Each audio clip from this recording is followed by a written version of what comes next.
So I am in Delhi. We've been here for 6 days, I think. We arrived on the 13th, very, very early in the morning. And we've been staying in Pahaganj, which actually is a neighbourhood that it gets somewhat of a bad reputation, but I don't think you have to worry about that. It's actually it's a fine place to be.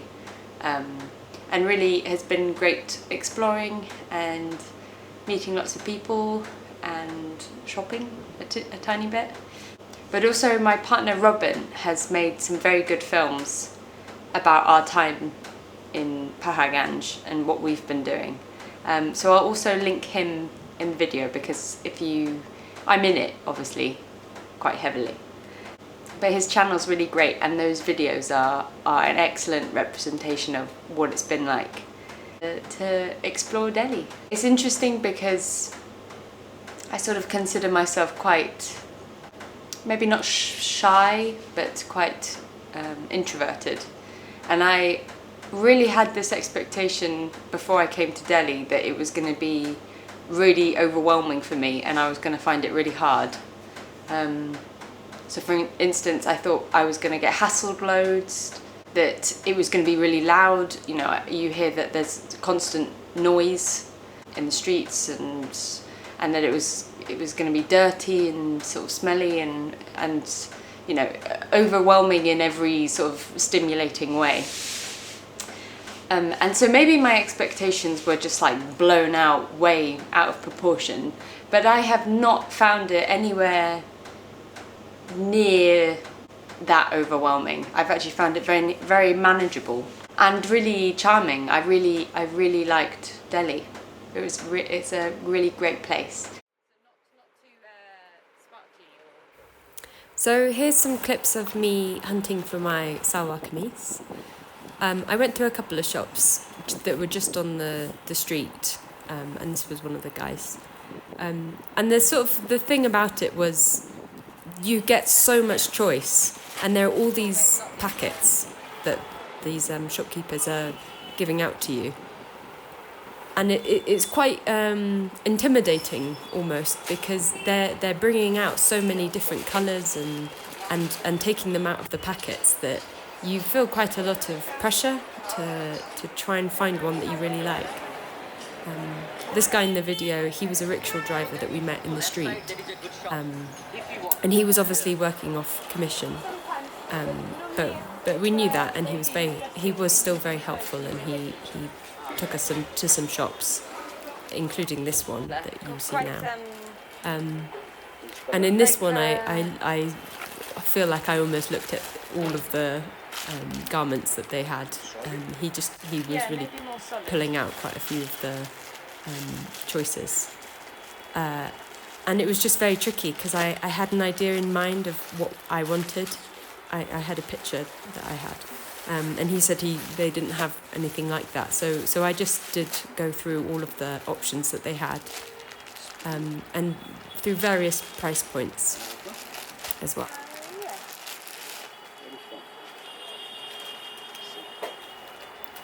So a part of the pressure also comes from when they're taking out all of these salwar kameezes. The overarching thought I was having was, oh God, they're going to have to fold all of these and put them back, and I felt quite guilty about it. But then also, you know, you're talking about the price. You know, kitna rupiya, how much is it? And at some point, they sort of all blur in together. So when I did find the one that I really loved, and it's the one that I bought, that you'll see at the end of the clip, I sort of had lost the gist of how much it should cost. This was Robin's kurta that he bought, which he really, really loved.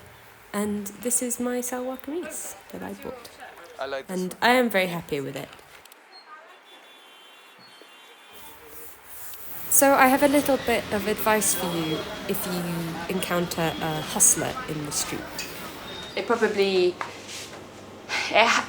you do get hassled a little bit by people who are trying to sell you things in the streets, But honestly, the thing that has made the biggest difference, and I think the reason it's really not been that difficult for me, is because we learnt some Hindi phrases before we left. So I would just recommend anyone who's a tourist going to India, if you're in the north of India where they speak Hindi, learn some Hindi phrases. Hinja here means I don't want it. So whenever a tout or a seller is trying to sell you something, or is, you know, trying to give you something or whatever, Nahinja here, I don't want it. And it instantly sets you apart from all the other tourists who sort of, it gives you the air of that you've been there before, you sort of know what the deal is. And we found that that really sort of very quickly closed down those situations where we didn't want to be sold anything. But also I think we gained a lot of respect from the sellers because we had these Hindi phrases. So we had Nahinja here, I don't want it. Meri basunun, which means like listen to me. So you know, if they keep persisting. And then Ye mere peri ba nahim hai, which means this isn't my first time here. That one is very good. But if you pop that one in somewhere in the conversation, like, oh okay, so maybe they've been to India before, they sort of know the deal. And then also there's the nice ones, the Bhai Sab or Bhai, which is like boss, brother. So you can say that to the nice men that you meet. Or Bhai is like, what's up? So that's a nice one to say to people when you're greeting them. For ladies, Behenji. Namaskar Behenji, hello sister, or sort of the equivalent. Kidna rupee, how much is it? Kaha hai, where? So kaha hai ATM, kaha hai Krishna rooftop cafe. I think the people we met, they really liked that we had learnt some phrases. They really appreciated it, and it always gave us like a really nice jolt of like almost respect that we'd learnt something, that we were attempting to talk to them. So yeah, so that, I'd say that's a very good tip. I think in general, if you go to any country, it's good to learn some phrases because it's, you know, it shows a sign of respect. You don't have to be fluent. You're not going to be fluent in every country you go to, but to make a little bit of an effort, it's really nice when someone tries to speak your language. Now, Behenji. When I'm in England, I don't tend to have sugar because I'm holier than thou. But in India, everything is like the masala chai is very sweet, and it is just the most delicious drink you can be drinking. And then the thalis are so nice. We went to this restaurant called Tadka, which I think we had the best curries that I've never tried before because we don't get them in England, or I've never had them in England. And they were just, it's so cheap, you know, I think it was about £2.80 for this whole meal, for my whole meal, not for both, obviously, but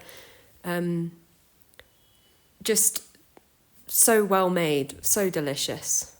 And then we'd have occasionally a gulab jamun, which is what I'm eating now. And they're so rich in flavour and just the most delicious sweet treat. I really enjoyed them.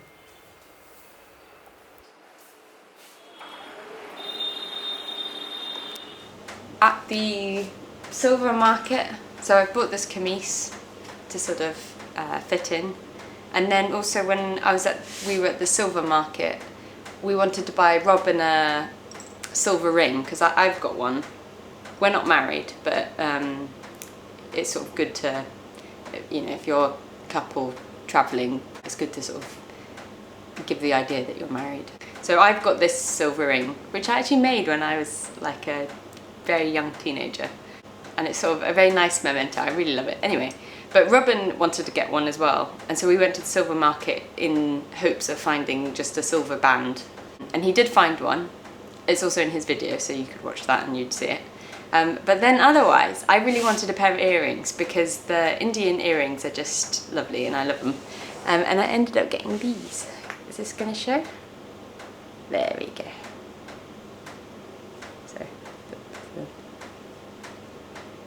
So they're really nice. I love them. Worn them a fair bit. Oh, I've worn them for 2 days because I bought them 2 days ago. And they were 1,800 rupees, which roughly translates to about £18. And they are silver, pure silver, or they've got the stamp on them, 925 silver. And I'm just so happy with them. I love them. I did want to get, there's another pair of sort of traditional earrings. I think they're called jhumka, if I've said that right. They're sort of like, almost like a chandelier form. And I did see some really nice ones that I sort of wish I also had bought. But anyway, I can always buy another pair. So we were searching Dariba Kalan in Chandni Chowk, which is one of the oldest markets in Delhi. And we were sort of looking through these little streets, taking a look in some of the shops. And I found this shop, which had a lot of Indian people in, and it was very busy and quite crowded. And this guy sort of made room for me on the sofa, and I sat here, and they asked me what sort of earring I was interested in. And then they just proceeded to just get buckets and buckets of earrings out. And that's what I was looking at. And I was just slowly making my way through. So it's quite similar to the salwar kameez. For me, I felt quite a lot of pressure because I wanted to buy something, obviously. But I also wanted it to be the perfect thing, which just meant that I did have to look through a lot, which I actually also really enjoyed. And those are the jhumka, which I was talking about before. And they had the prices written on some of them. And obviously, once I'd found a selection that I was interested in, then they gave me this mirror, and I sat there and put them up to my ears and decided which ones I loved the most. I didn't end up haggling for anything. I just took the price that they offered, and because it was a very good price, and I was happy with it. So we went to the Lodhi gardens when we wanted a little bit of a respite from Pahaganj and all the noise that comes with it. And Lodhi gardens was just lovely. It was filled with chipmunks and minor birds and dogs. And it was mostly Indian tourists, I think, rather than European tourists, which was interesting. And it was just very serene, very hot, but a really nice way to sort of have a bit of serenity in the city. But yeah, it's been really great here. We are moving to a new place. We're going to go to the more north in India, and spend a couple of weeks there and travel about a bit. It's going to be the perfect weather, I think, where we're going. It's going to be slightly cooler. Delhi has been very hot, and we have had some spouts of rain, but it's actually been really nice because obviously a lot of the times we're sat in a cafe having some masala chai, so it's not really been a problem. We did make, this is quite a funny story, it's sort of ever so slightly gross, but on the second day we arrived, it was monsoon rain, and it was very early. I think it was like 8 o'clock in the morning or something, and we were going to go out for our breakfast. And the streets, really early in the morning, the rain it doesn't go anywhere, so it does sort of flood the streets ever so slightly. And it's a 2-minute walk to the cafe that we were going to go to, and we have an umbrella, so we've always got the option to walk. And I think we walked like halfway there, and then there was one bit in the road where it was like a very big puddle, or a section of the street which was underwater. And I saw it and I thought it wasn't that deep. And Robin didn't want to take it. He wanted to get a rickshaw to just take us over. And I was just like, you know, I don't think it's that bad. I think it'll be fine. Like, I don't think it's going to cover our feet. And it did. I convinced him to walk it, and we walked through it, and our feet were completely submerged in whatever's in the street, which honestly you don't want to know. It wasn't very pleasant. We definitely regretted it. And we got to the cafe, and then on the way back we got the rickshaw, like paid them 10 rupee, which is about 10p, literally just to take us over that puddle again. Yeah, otherwise Delhi is fantastic. Now we've got our flight tomorrow's at 4:55 a.m. And this is the bag I take, the Berghaus Arrow and the Uniqlo sling. The Berghaus Arrow is 30 litres, but it also fits under the airplane seat, so it's really brilliant. And then also the Uniqlo sling packs very close to your body, so you feel very secure when you're walking down the streets. It's a fantastic bag. So we've booked a taxi through the hotel, and they're going to take us there at 1 a.m. because we'll get there at 1:50, I think. And so we're not going to get a lot of sleep today, and probably not through the night. And we're slightly worried about altitude sickness, because this flight that we're taking, you go up in altitude quite suddenly. So hopefully we won't get really bad altitude sickness. Hopefully it'll be fine. But yeah, I'll keep updating. This will I think I'll finish this video for Delhi. Yeah, alright. Fi milenge.